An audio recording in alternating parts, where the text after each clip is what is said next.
Get some after we move back. Oh, shoot. And haven't been able to. It's been so long now, I forgot the name of them. Get them Sunday. Yeah. I better fill that thing out. Show you the advantage of my cane.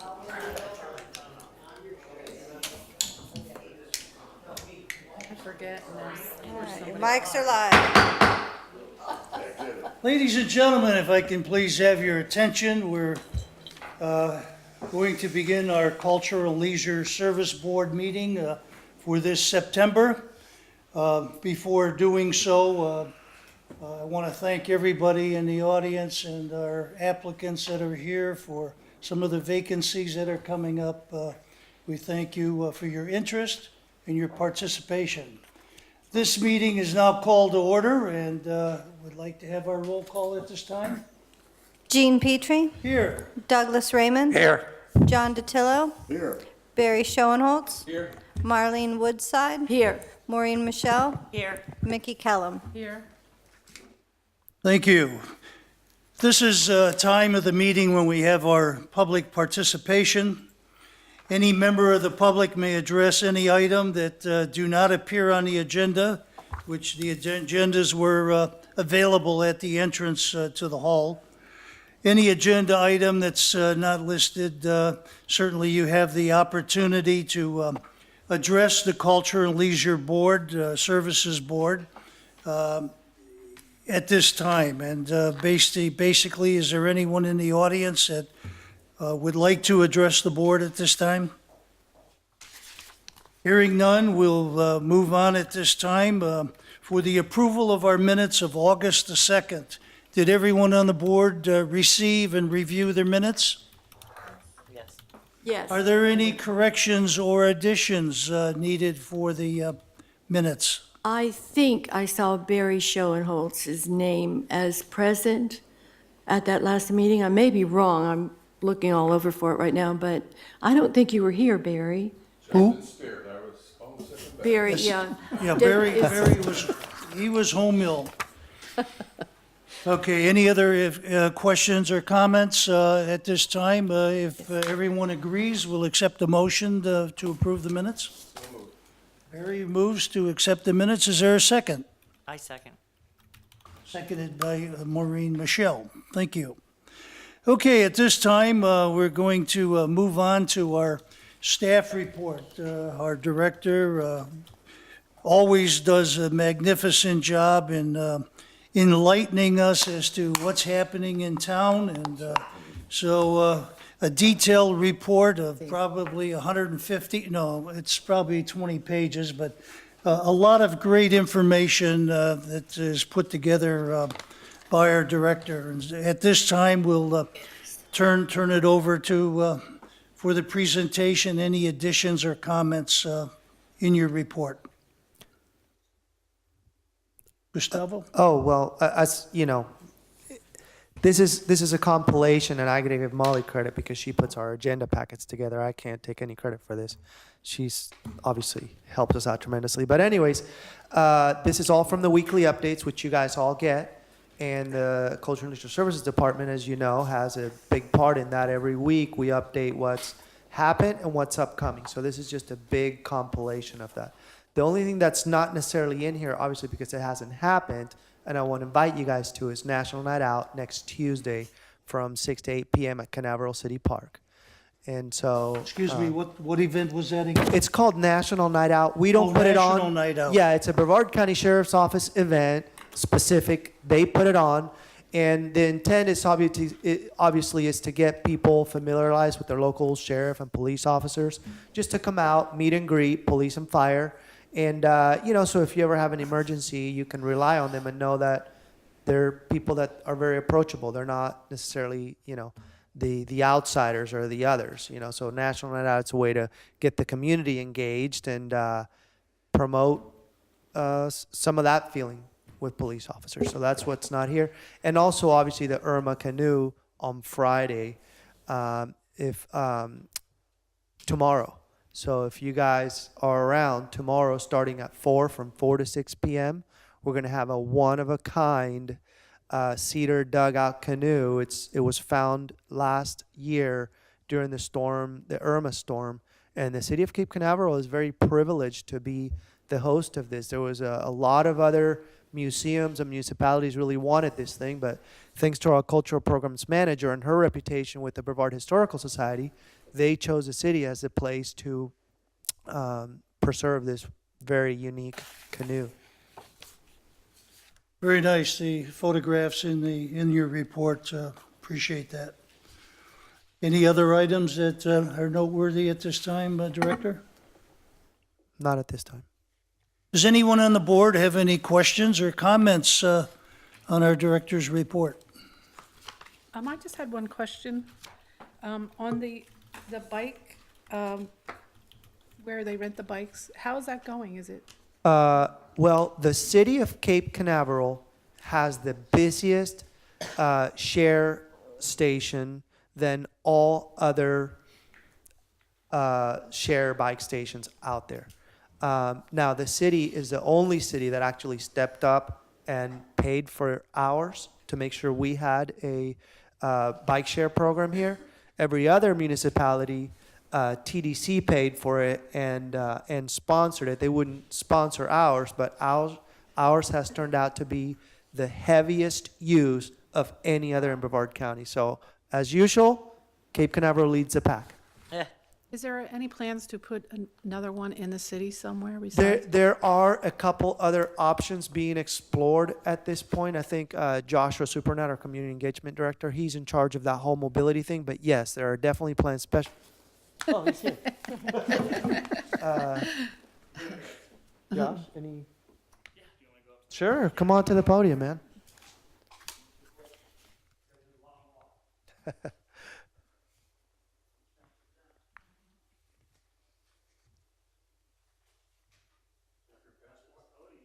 Oh, I know what he's doing now. All right. Yep, it's on. So Joshua Supernaut, I'm the Community Engagement Director. If you haven't met me, I'm sure you all have, because that's my job. So Gustavo is spot on with ours is the busiest bike share station in the Space Coast Zaxter bike share system. There are 9 total. We are the only one in Cape Canaveral, obviously, in Manatee. And we do have plans to put one here at City Hall in the plaza. I'd love to put one at the Canaveral City Park. I'm going to say the east side, in between where the youth center was and the baseball field, the softball field is. There's a nice area there. As the park gets redeveloped, we could move it. They're just bolted down. Put it here, put it there. But there are plans. Gustavo was also correct in saying that we are the only city. It came out of community engagement's budget. It was $8,000 to invest in that. And we have a 3-year agreement. Merritt Island also invested in the Zaxter bike share station, but at the last minute it didn't work out. So we might potentially get some of those stations. So I'm waiting for TDC to get back to me. I spoke to them last week about the idea of putting one here at City Hall immediately. They're running into, long story short, they're running into where do we put them, how do we permit it? Well, we have a City Hall, we have the land, let's bolt it to the ground. So it's really just coordination and getting somebody from their group to come out and say, let's put it there. But we see people use them all the time. We have our seals and our space between branding on those bikes, and I see them in Cocoa Beach, and I flag people down and take pictures. I know some residents have sold their bikes, and they just use those. They have annual fees, they have monthly fees, and they have hourly fees. So for $3, you can ride it for an hour. For $60, you can ride it for a year. You come, you go, you take, you leave.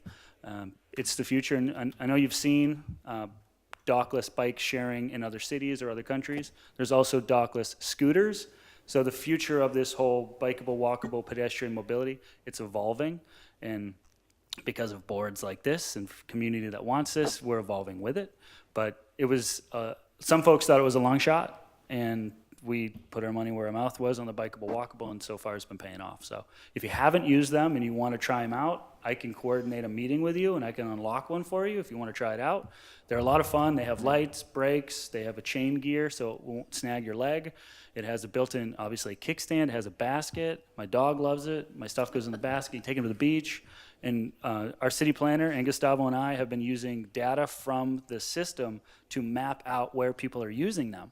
So I'm using that data to then improve the sidewalks on the corridors that are seeing the heaviest use. So we're using that data to actually improve our infrastructure, going back to the bikeable, walkable vision statement. So you'll probably see stuff across your staff report soon about more pedways and sidewalks and bicycle events. We want to do more mobility with everybody in the city. So you'll see more and more of that.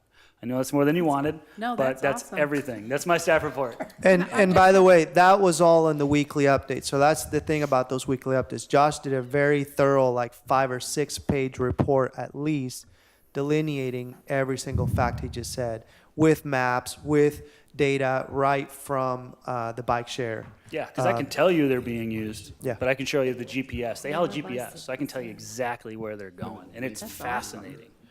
Does the revenue from that go back to the city, being that, The revenue does. We were not going to get rich. We kind of Yeah. knew that going in. We're not going to get rich off the bike share. But Right. what we're seeing, and the data has shown that what happens is businesses around cities that use these see an uptick because people are biking and walking by and they're using it. They're kickstanding them. They're going in.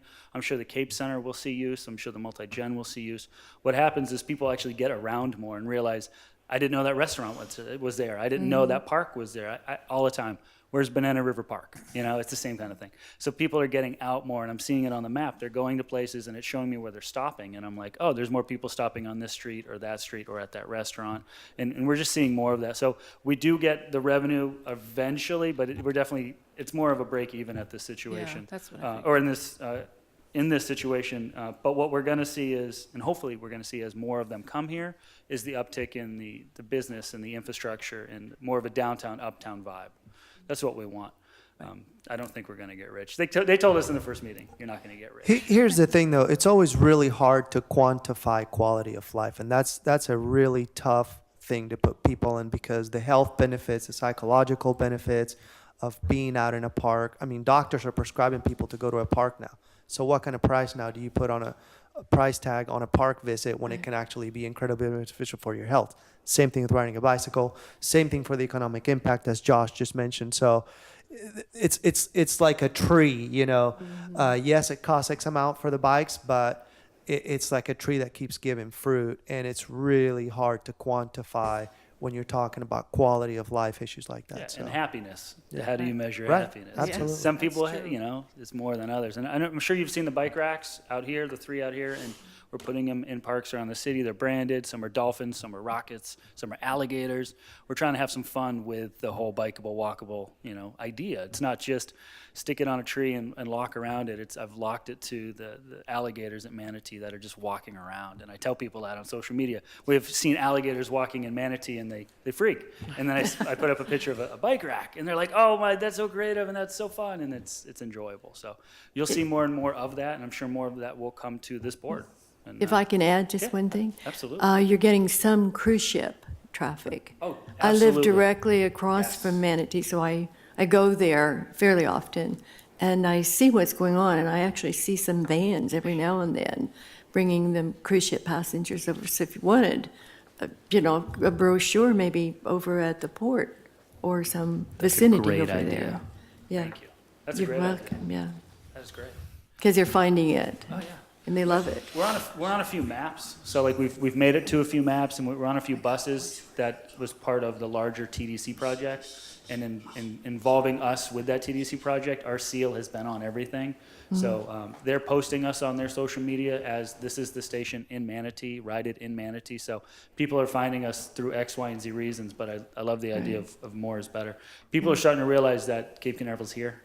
They certainly are. As long-term residents, short-term residents, everyone's noticing. I it, so. feel, I have funny feelings about that. I sort of don't want them to know about us. And I And completely yet I know, understand. I know it has to, we have to be known for sure. It's like the controlled growth, Yeah, you know? yes. Thanks, Josh. Yeah. Thank you. Thank you very much. Can I add one more thing? And because, you know, I'm leaving, this is my last night. Say it all. Get it out there. We still don't have swings in Manatee, and I know it's been years, and I just wondered if there is any plans or will be any plans for a couple of swings in Manatee Park? It's something we can always consider for the future. Nobody owes us anything, obviously, but we did apply for a FERDAP grant for Manatee, and because the state legislature restricted how much money the state, their committee appropriated for that program, we were not granted any funds to put. So now we'll just have to think about Plan B for swings there. Okay, And well, so- I'll be back to There nag you you go. about Yep. And we'll Plan keep B. applying for grants for that, but yeah, for some reason it just didn't make it. But we'll try again and see how else we can figure that out. You know, the interesting thing about swings is that the swings themselves are incredibly cheap, right? But what happens is, they take up a lot of room because there's something called a fall zone that you have to have. So at the apex of the swing, a child jumping off, that formula, you have to have enough space for that to happen. So you Right. need a lot of room.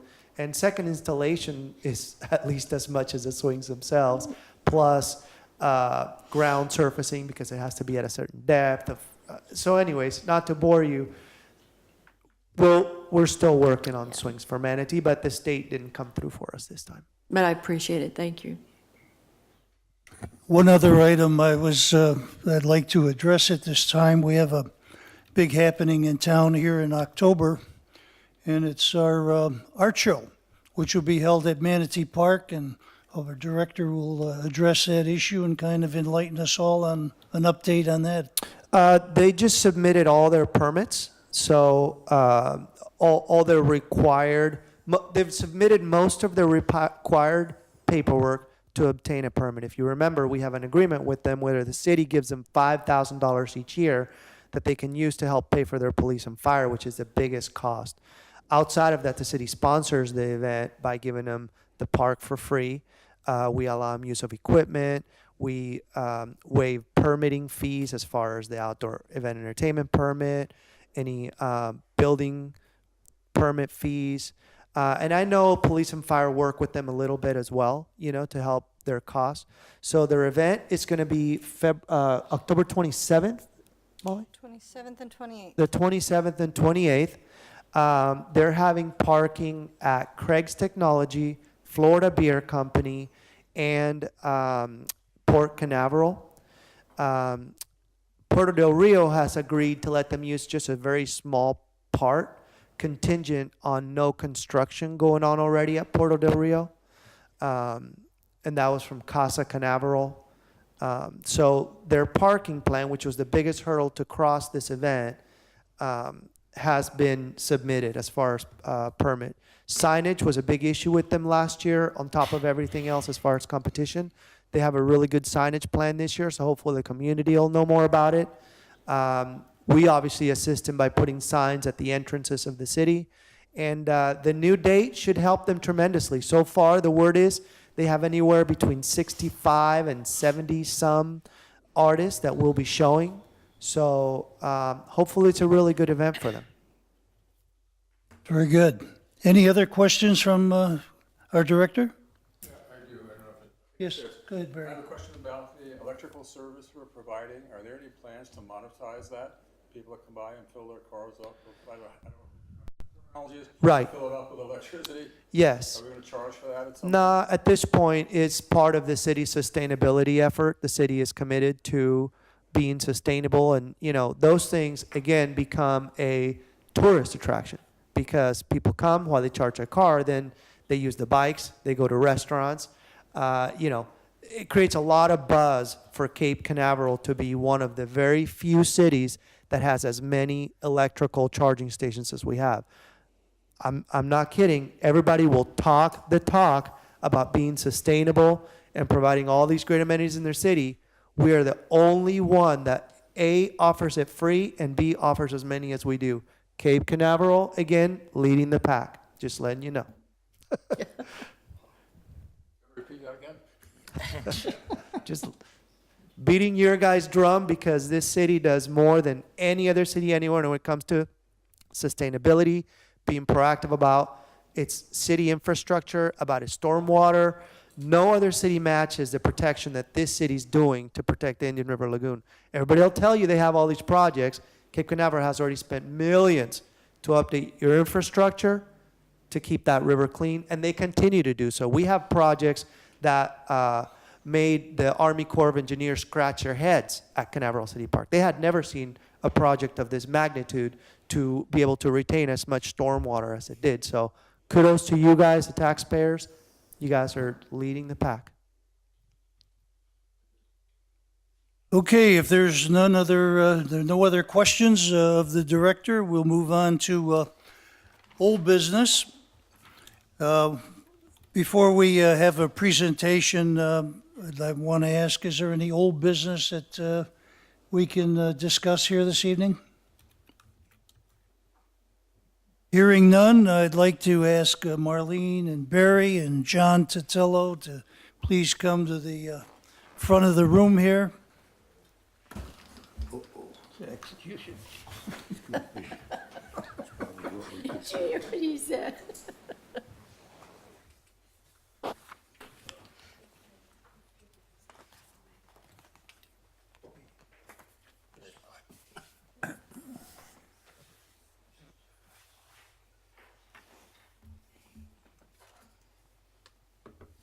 Happens, you get shot if you don't get everything done. Well, we've got John Totillo, Marlene Woodside, and Barry Schoenholz. They are the three members that are leaving our board. Now the city has term limits, so it's a much shorter period of time. But this young fellow, he and I, we've been together on this board a long time. And John, we want to certainly thank you for your efforts. Marlene, likewise, and Barry, all three of you have been a great influence, not only to the community, but a great addition to our board, and we appreciate your comments, your suggestions, your ideas. Not that all of our ideas are always head-on, but it's always good to talk and talk things out, and that's how you accomplish things, and these three folks were just great. We have something to present here by the city. Gustavo, you want to, I'll hold this for you.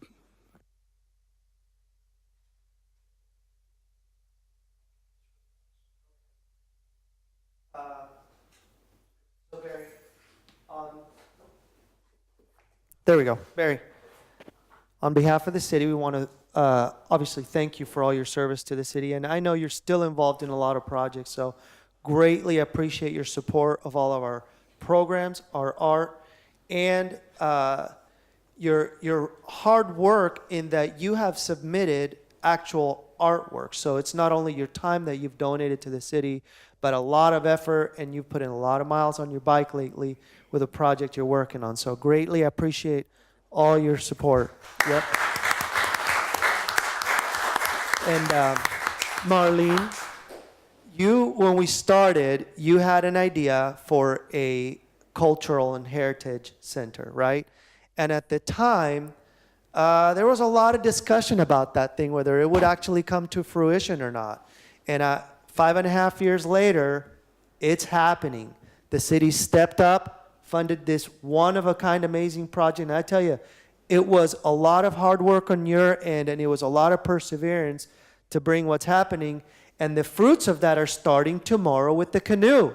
Because, again, that is the first step in the Cape Center, culture, arts, preservation, and enrichment coming to the city of Cape Canaveral. And that's going to be the first. So, Marlene, thank you again on behalf of the city for all your efforts. And John, I know you started when you were a teenager with this, so you've spent a lot of time here. But again, John, you have been such a great supporter of the mission of this department, which is really to improve people's quality of life. It is hard to quantify what our department necessarily does for a city, but it really does, in essence, bring people together and makes a community great. Obviously, you need infrastructure. Obviously, you need the rule of law. But what brings a community together and what creates that that accent on quality of life, is parks, it's events, it's engagement. That's what really makes the city, it gives it its culture, it gives it its flavor, and all you guys are made a great effort in making the city of Cape Canaveral great. And John, thank you so much for your service.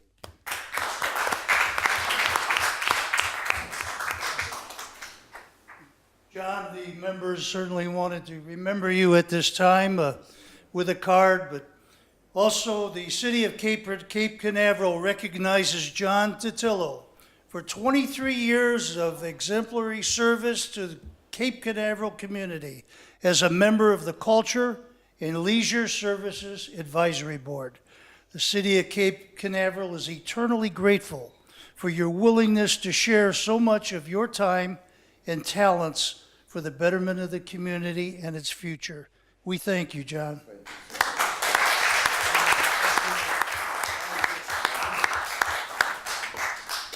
Yeah, I'd like to say something. I have been on the board a long time. I missed 2 meetings in 23 years. Yeah, I went on a cruise once, and the other time I blacked out. I don't know what happened. I missed that other one. I don't know how I did it, but I've seen a lot of changes. I'm not very active. I had a little heart problem a couple years ago, but it's been fun in being on this board. And I want to tell you, I'm a retired firefighter from South Chicago, so I've worked for cities all my life. But this little city has got more parks and more interesting, pretty things than, I would say, most cities at least 2 or 3 times as big. Think about it. We have got a pretty little city, the ocean, the rivers, and it's been a real charm and a pleasure to be a little part of it all these years. And thank you all so much for all of this.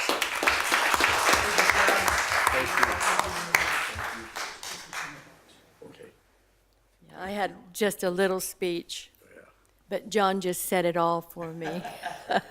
I don't really have to say much, except that those who will be replacing us, I congratulate you, because you are going to be among the finest people and working with the finest people you could find in this city. And I hope that you have the fun that we've had creating all of these wonderful things, along with this guy right here, because without Gustavo Vergara and Molly Thomas and this fellow over here, Gene adds a whole lot too, I just don't think we could handle it all. We really need them, and we need to keep these people in our city and pay them well. By the way, the city manager does a great job with that, and city council, so thank you. It's been a privilege and a pleasure to serve with you guys. And oftentimes when you get involved in some cities' activities, you show up and you kind of waste your time. My time and your time is way too precious to do that kind of thing. This is a committee that gets the job done. This is a committee that makes this a better place to live and to work in.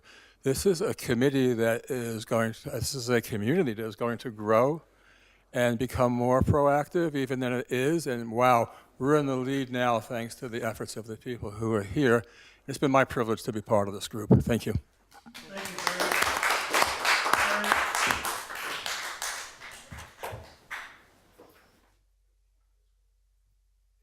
Yeah.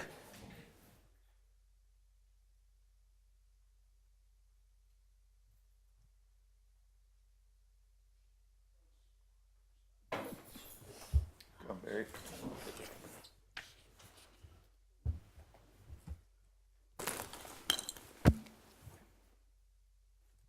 This time or 2 each next year. You gonna come back? Moving on from old business, we're going to the new business portion of our agenda. And is there anyone on our board here that has an item to bring forth under new business? Only that people really don't realize that those are bike stations. I mean, bike racks. They're not our traditional bike rack. somebody said maybe we ought to put a sign above at bike rack, but we have 9 signs at Center Park already, and another sign wouldn't do anything, so. Maybe we'll stencil it on the concrete really pretty. Well, if there's no other new business at this particular meeting, we're going to move now to the item where we have 5 board applicants here that will be answering some questions and making a presentation. The board members have a tally sheet here. We'll listen very carefully to each and every person, and there'll be three individuals that'll be selected for the 3 vacant positions. And we're going to go in alphabetical order with one exception, and that's Timothy Bass. Timothy's not in town, and he'll be the 5th person on the agenda to make his presentation via video. So we'll have an opportunity to see it in front of our positions here when he's online. Okay, the first person we'd like to hear from is Michael Dudek. Run up To the podium, podium. yes, sir, please.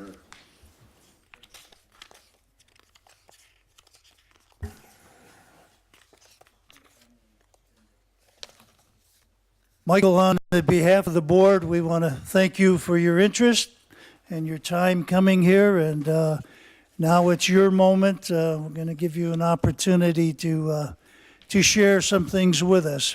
Can you please tell us a little bit about yourself? Sure. Was raised on Long Island, New York. Lived there for 35 years. Worked for a place called Long Island Lighting Company for about 17. Moved to California, lived there for 35 years. And I worked for the state of California Department of Water Resources. I was a construction inspector, and then I did project surveillance for earthquakes, lakes, and dams. I was also in California a member of the Redlands Art Association, and I was known as Art by Michael on eBay for a couple of years. Oh, wow. Lifetime member of Redlands Horticultural Improvement Society. So green is good, brown is bad. I retired 15 years ago. I've been very busy. I bought 2 acres in a place called Banning and developed an environment, built an 800-foot-long wrought iron fence with spears around 3 sides of the property to keep the bears out. So it was exciting. I realized I missed the Atlantic Ocean when I came here for the month of February, and I was there 2 weeks at this place, and I wanted to buy it. So I asked the owner, can you find me a place? And now I live in Ocean Woods. So I'm here for the duration, hopefully another 15 years, 20 years maybe. Very good. Why are you interested in serving on the Culture and Leisure Services Advisory Board? I have a lot of spare time, and I'd like to donate my time. I have a lot of different experiences, and I feel I can be an asset to the city of Cape Canaveral. Okay. Do you have any experience serving or working on advisory boards? No, Okay. Have you ever attended a city-organized event? If so, which one is your favorite? I haven't been here long enough to realize. I went to the, where they had the dog show at Manatee Park, but other than that, no, I haven't been around. Excuse me, you've been here how long now, Mike? Pardon me? I bought my place in April, and I moved in June. This year? Yes, sir. Okay, thank So you. I'm a newbie. Which is your favorite city park and why? Manatee Park. And why? I like the views. Close to me, I can ride a bicycle there in 10 minutes. So far, yeah, I like it. Okay. Are there any questions from any member of the board here from Michael Dudek? Okay, if none, we thank you very much, Michael. Appreciate your coming. Thank you. Next on our agenda will be Larry Holmes. Gene, if I could just add while Larry comes up to the podium. Remember, next year, we're going to have also 2 openings. Yes. So if somebody is not selected today for whatever reason, just know that there will be 2 openings, and all you have to do is let us know if you're not chosen, that you're still interested for next year, and your application will still be in there. And then it'll depend on how many people apply or not apply, but at least we'll know we can count on you for next year as well. Just wanted to add that. Yeah, that'll occur in September as well next year. Larry Holmes, thank you for your interest, your time coming here this evening. Can you tell us a little bit about yourself?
Why are you interested in serving on the Cultural and Leisure Services Advisory Board?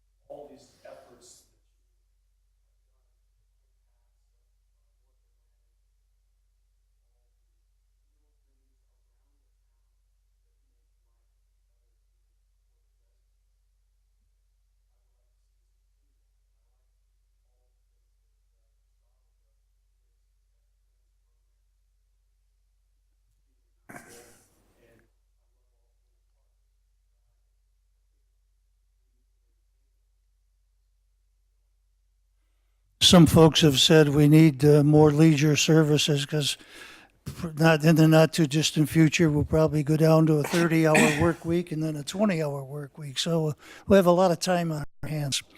Do you have any experience working or serving on an advisory board? On the library board, president. Library board. Have you ever attended any city organized event? If so, which one would you say was your favorite?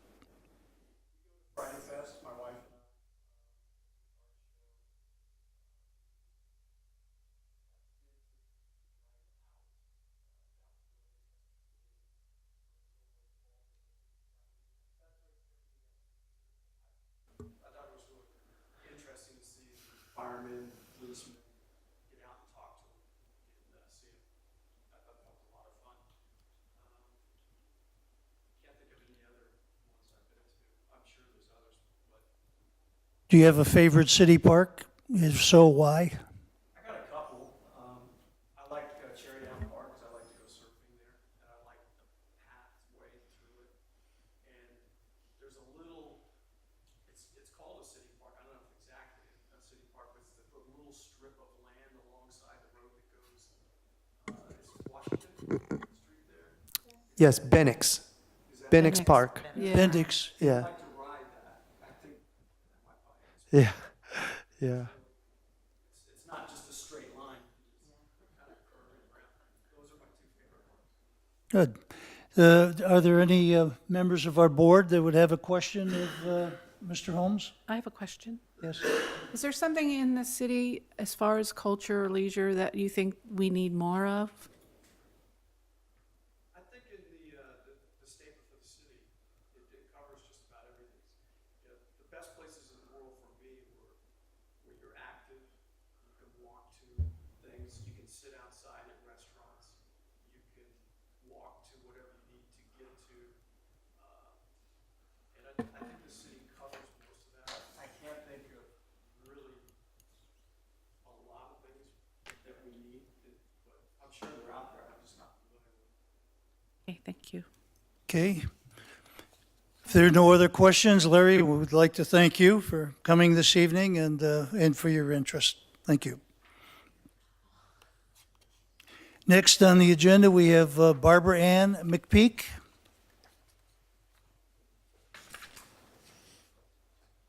Barbara, thank you very much for your time and interest in this board. And can you tell us a little bit about yourself? I was born in Detroit, Michigan.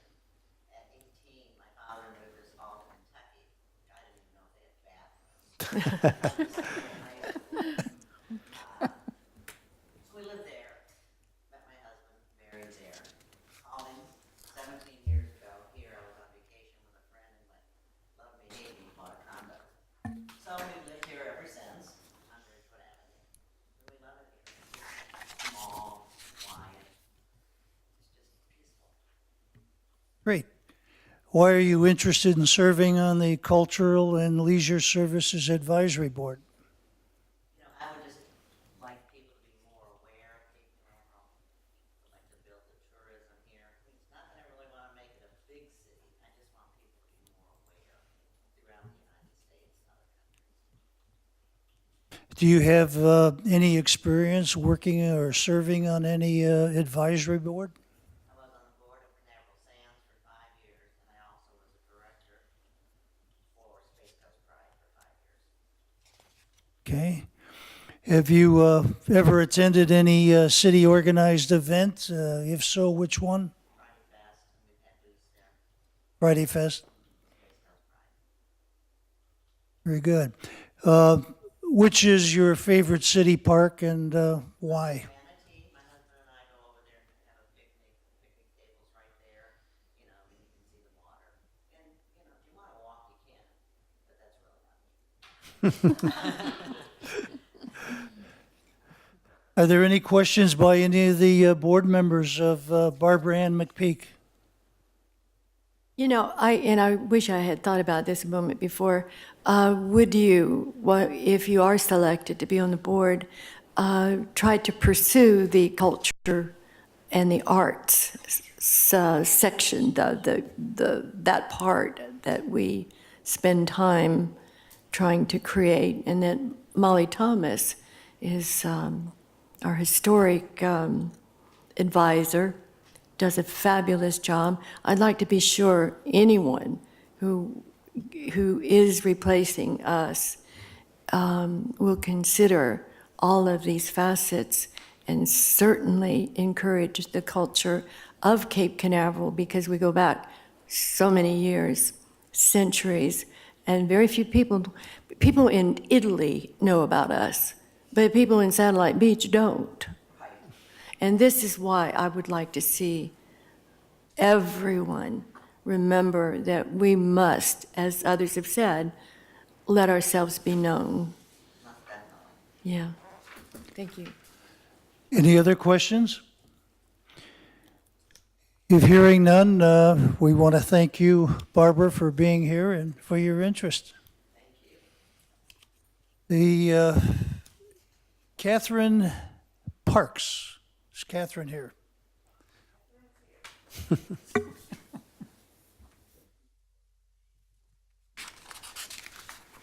Catherine, likewise, we thank you for your interest and your time and coming here to tell us a little bit about yourself. And at this time, please do so. I've been here since 1959, and been in the space program. Lived at Patrick for a while, and I so I started school, so I went through first grade through high school. I've been on the beaches here and loving it forever. And then when I was living out of state, I was here 3 or 4 times a year. Like with my friends. So I've always been here. Okay. Why are you interested in serving on the Culture and Leisure Service Board? Well, I think culturally, services is an important.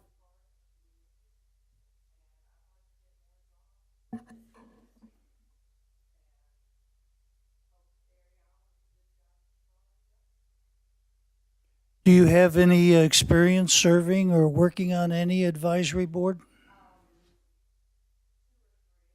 Served every position.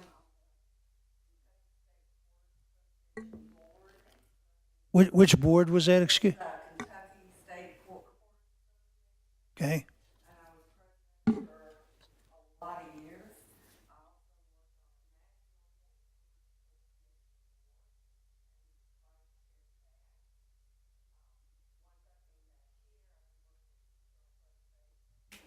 Since I've been back here, I was on their board, I was their treasurer.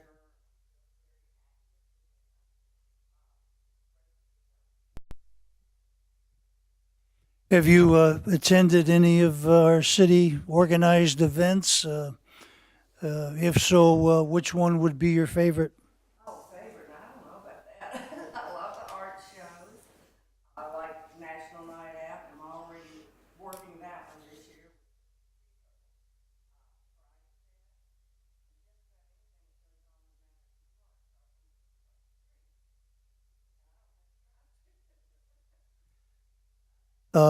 As far as city parks goes, which one would be your favorite and why? That's a hard one. Sorry, Gustavo, but I'll probably have to pick Banana River. Although I spend a whole lot of time over here at Denison. I live at Puerto over here. Soccer field over there. I see. Are there any questions from any of our board members? Barry? We moved here in 59. 59.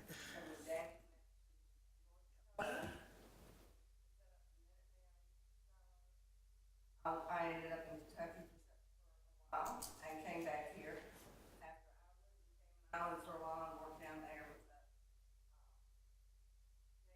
society and volunteered down there. I'm in building 9. Oh, well, then we're neighbors. Any other questions? If none, Catherine, thank you very much for being here. We appreciate it. Thank you. At this time, we are going to hear from Mr. Tim Bass. He's the fifth applicant interested in a position, hopefully on this board. Tim, are you there?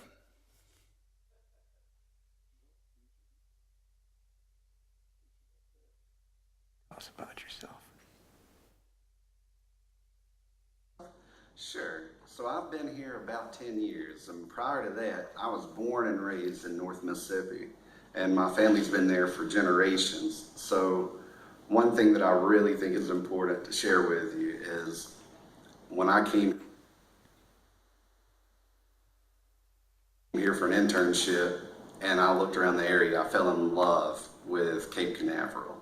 And to be that ingrained in the North Mississippi culture and find another place that I feel like really is my hometown is a great feeling. And I feel like that's what I found in Cape Canaveral. Wow. Other than that, I'm an Eagle Scout, so community service is always really important to me. I really enjoy helping out any way I can. I volunteer a lot with the city events, and I really enjoy going to all the city events that we put on here. And I'm looking forward to the opportunity to serve my community in any way I can.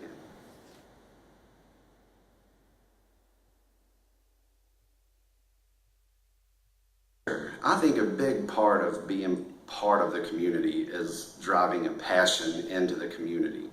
And culture breeds passion. And the way you impact culture is through leisure and events and recreational activities. I think that's a humongous part of driving the culture forward. And right now, as Cape Canaveral is trying to establish the town center and grow a little bit with the community around us with the increased industry interest, I think it's super important for us to keep in mind that while growth is good, it needs to be positive growth and smart growth, and we need to focus on ensuring that our culture and our recreational and leisure activities grow in that positive light to influence the growth around us.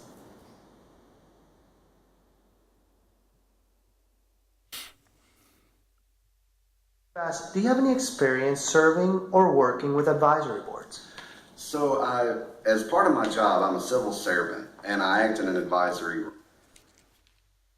role.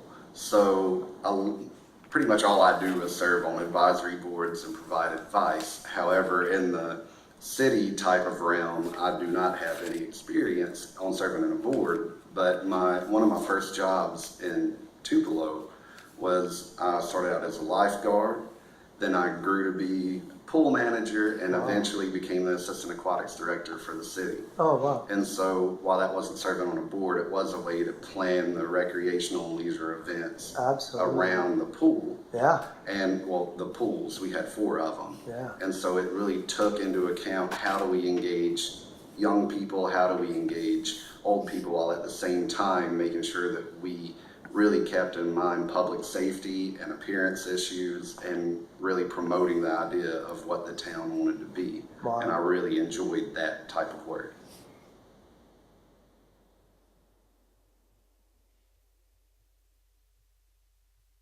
Oh, this one is a very tough question. So the Friday Fest are awesome because they're recurring and they get the community together, and you get to have music, you get to hang out in Xeriscape Park. It's really a neat thing, but then you also have to look at things like Trunk or Treat or the Light Up Cape Canaveral, or I forget what it was called last year. I don't think it was Light Up Cape Canaveral. Yeah, we changed it up a little bit, yeah. But those events, even though they only happen one a year, they're so big, they bring so many people to the community, and it really gives you a chance to see what our community is and the potential there to continue to grow and continue to make it better, and it's amazing. I love all of the food truck fest that we have. Like, we have so many opportunities to come together and treat a community like a family. And I don't know if I have a favorite, but we've done a really good job, and I'd like to see that continue to grow.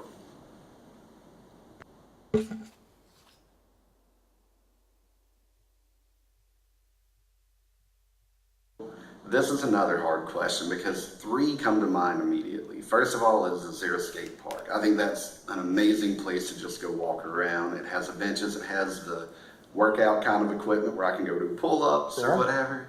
I love going there in the evening. There's just something about it that it almost feels like you're in a storybook.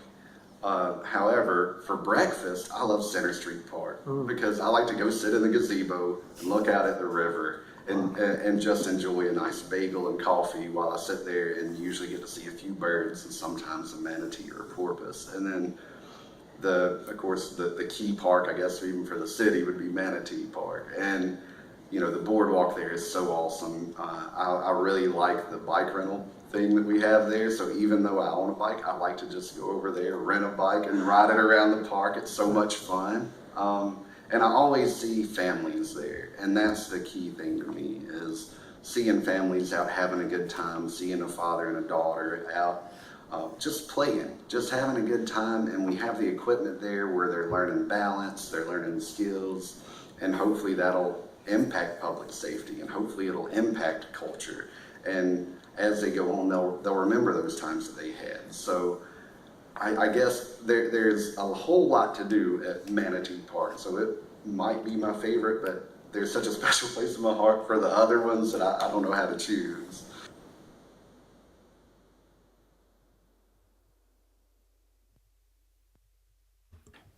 Okay, that was Mr. Tim Bass, and he's the fifth applicant. The board members, you have these forms. If you can fill them out, fold them up, I'll collect them and deliver it to Molly here. She'll tally that up, and we'll continue on with our meeting. Is he-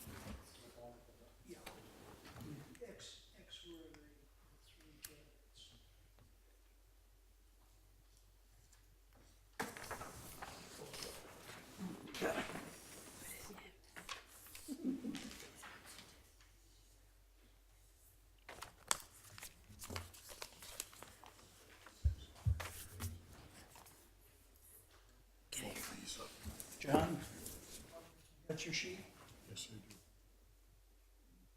Almost, almost.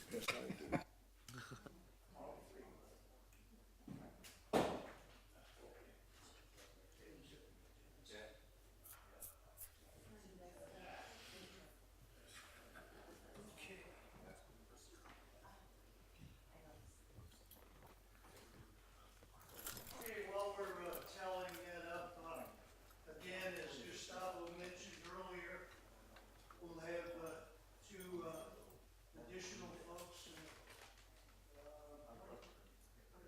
coming up next September. It'll be two that'll be leaving, will be myself and Mr. Raymond here. And so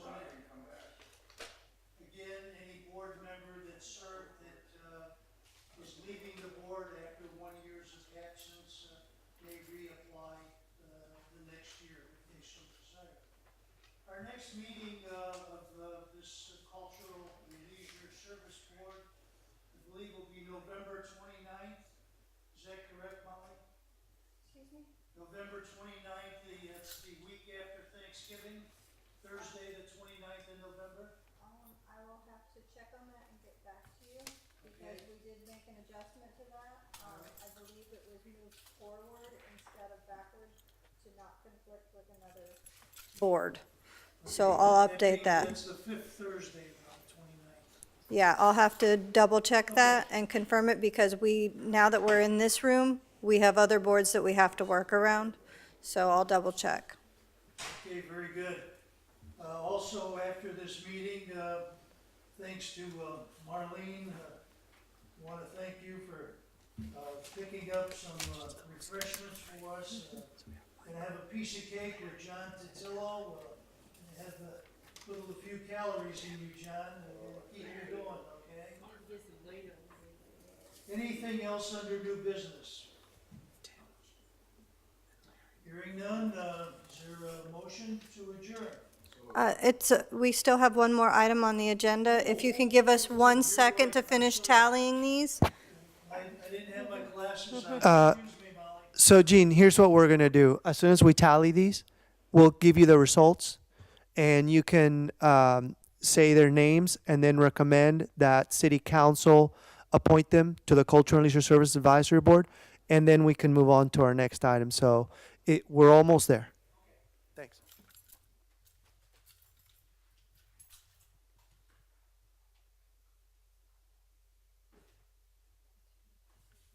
For the benefit of the folks, if you don't have an agenda, we'll be getting into the FRDAP grant, Cape Canaveral City Park redevelopment project.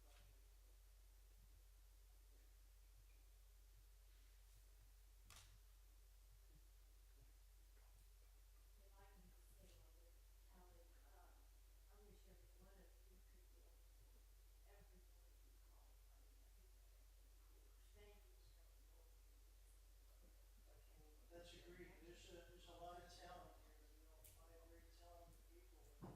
It's a very difficult decision, and I assure you, sir, I wish all five of you could be here. Okay, so we have another difficult decision to make, because somebody some of those things don't have a name. So somebody only voted for 2 candidates.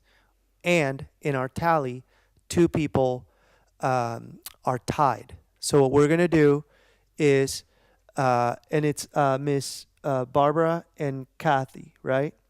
And they're tied for the last spot available, right? There's 3 spots, and they would be tied for the last spot. So what we're gonna do is, very simply, okay?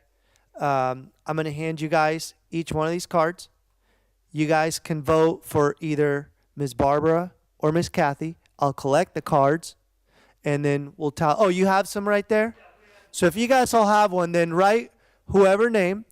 They're both amazing, so the city will be very well served by either Miss Barbara McPeak or Miss Kathy Parks. And I'll come by and collect your vote, and I'll start with Marlene.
Hopefully everyone will have an opportunity to attend the art show.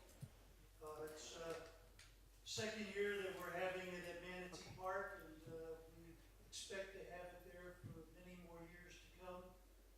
I think Gustavo's working on a parking garage plan for Manatee Park.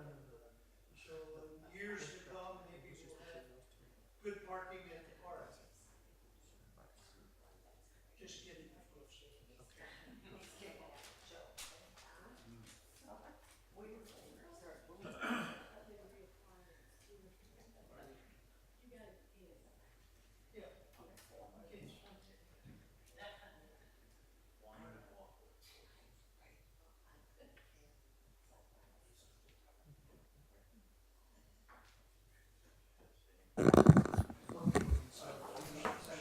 Yep, those are the folks that got received the most votes.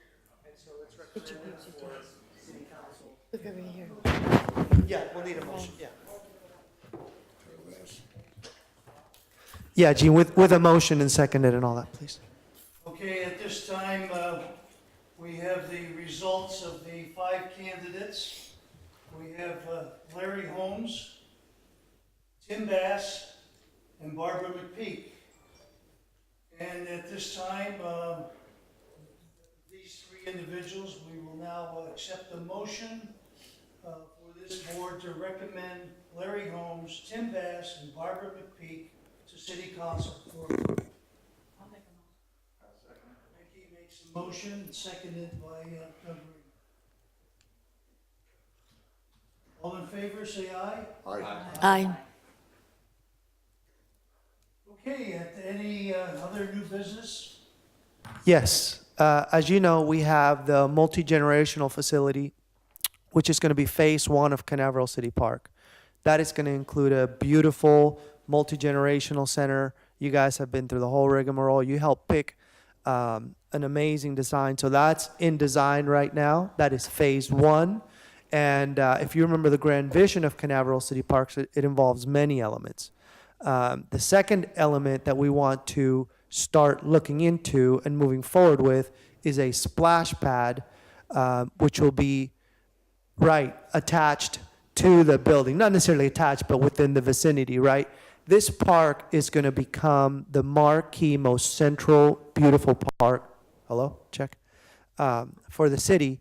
And the splash pads nationally and internationally have become just an amazing attraction for families. People of all ages enjoy them because Obviously, if you're a grandparent, you can sit on the side, get your feet wet, watch your grandkids. If you're a kid, you just get to run around and go nuts. So, as such, we want to move forward and apply with a grant. Again, who knows if the state will award any money, but at least we want them to be stakeholders in the game. So we want to apply for a $200,000 matching grant to help build this splash pad where the state would help pay for 50% at $200,000 and the city would move forward with paying $200,000. And that $200,000, because of where the park is, funding may come from the Community Development Agency. There's a lot of different funding sources where this project could come from. It's already in the budget for the following fiscal year, but it's not approved. It's just, that's what council does. They put things that they would like to see in the future, and when that fiscal year comes, they can choose to approve or decline it, but at least if you don't plan for it, it never happens. So we do have it in the 1920 fiscal year, but that doesn't mean it's going to happen. It'll be up to council, but with your guys' motion to for me to pursue this grant, at least it gets us a lot closer, 50% closer to that goal of getting that splash pad. Can you describe a splash pad? A splash pad is a water playground. So it'll have, they're built in, have you been to Cocoa Village, downtown Cocoa Village? Yes. Hang on.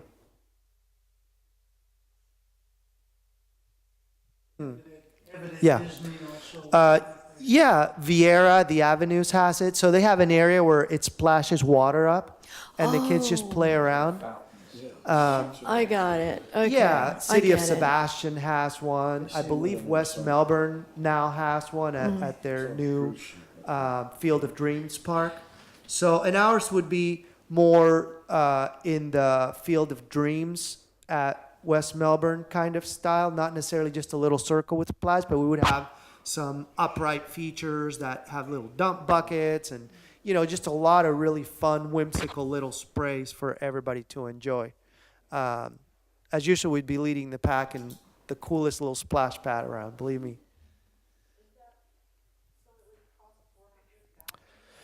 They can cost as much as you want to spend. Oh, okay. So there's multi-million-dollar ones out there. For the size of the area we have, we feel that $400,000 would give you just a beautiful splash pad. We've reached out to some companies that design them, so we've gotten some estimates on kind of what it would look like. What you have to realize, it isn't just like the sprays nozzle that comes up. It's all the filtering system and infrastructure and underneath surfacing and that goes below the ground that recirculates the water, and the little pump house that would store the chlorine and all the different things that disinfect the water as it recirculates. So there's a lot of site work and design that goes into it. And then installation, just like a playground, the splash pad itself may cost you, let's just say $200, but just to install it is like $60 to $70 plus a site work. You can add another $40. So but yeah, we're budgeting. We'd like to budget on $400,000 for the splash pad. Will that, down the road, will we be able to get a concept of what it'll look like? Oh, or how- absolutely. If we're awarded the grant, what we plan on doing, and this has happened in the past, is you put out a RFQ, request for qualifications and proposal, where we give all these companies a budget and they bid. Now, this is just a plan right now. This isn't set in stone, but they will all bid for your business at that budget. Now, then you have a criteria of bang for the buck, the most play elements, function, warranty. You judge them on a big criteria of different items. Will involve the community, will involve you guys as a board, just like we do with the multi-generational center, will involve the kids. And the issue with splash pads as well as buildings, when you think about operationally, they'll be pretty much apples to apples. The difference really is going to be bang for the buck. How many play features we get, how many whimsical elements, who gets the best surfacing for that money, who gets the best operating system as far as circulation, pumps, etc., warranty. There's just a big criteria that they'll be judged on. But part of that criteria will be them supplying us with a concept design for people to ooh and ah and vote on. I make a motion to adjourn for the night, so we'll go have dinner. Well, Not there yet. Oh, let's go home. I'm sorry, I had the wrong. We're How gonna big have is a it gonna party. be? I just wanted to say the area. If you think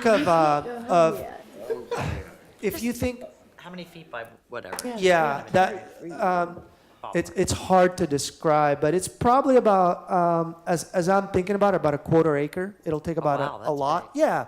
But again, remember, that's gonna have a lot of seating around It's like, it. is it gonna be as Can we big have as a this lazy room? river What's that? Can we have a lazy river? for the old? Yeah, unfortunately, we can't have any standing water because that brings a whole nother level. But yeah, it will be. The overall area will be about a quarter acre when you think about it. It'll be right behind the baseball field. So what a neat Yeah. vision as you're playing Little League on a Saturday and you have a splash pad behind you with families playing, next to the multi-generational facility. And again, it's about a quarter acre, but not a full quarter acre. It's a small splash pad with a lot of seating, a lot of site design, a lot of infrastructure, because some shading, because it gets so hot here. So everything about our city and our environment is going to be taken into consideration in that design. That'll be put on the RFQ for companies to bid for our business. it wouldn't be as wide as this room, would it?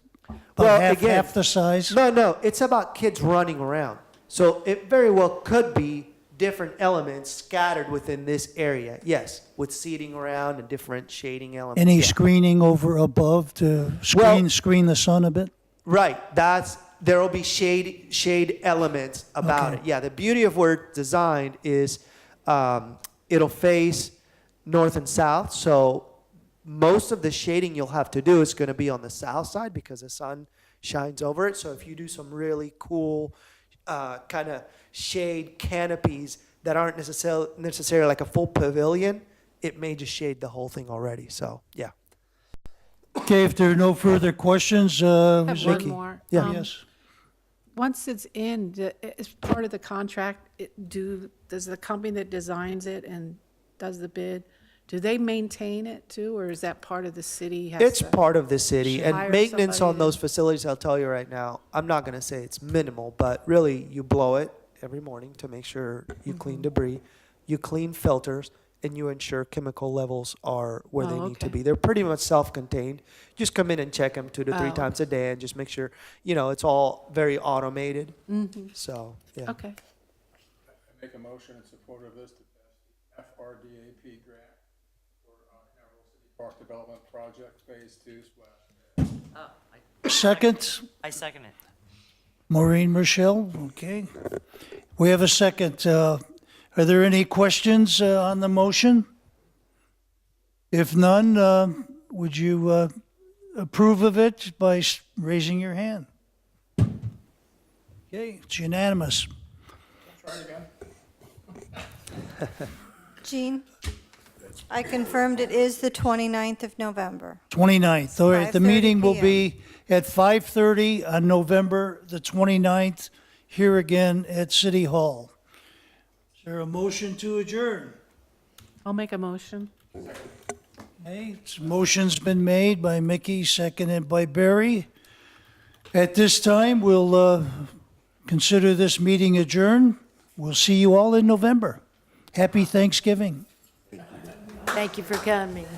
Where's the key?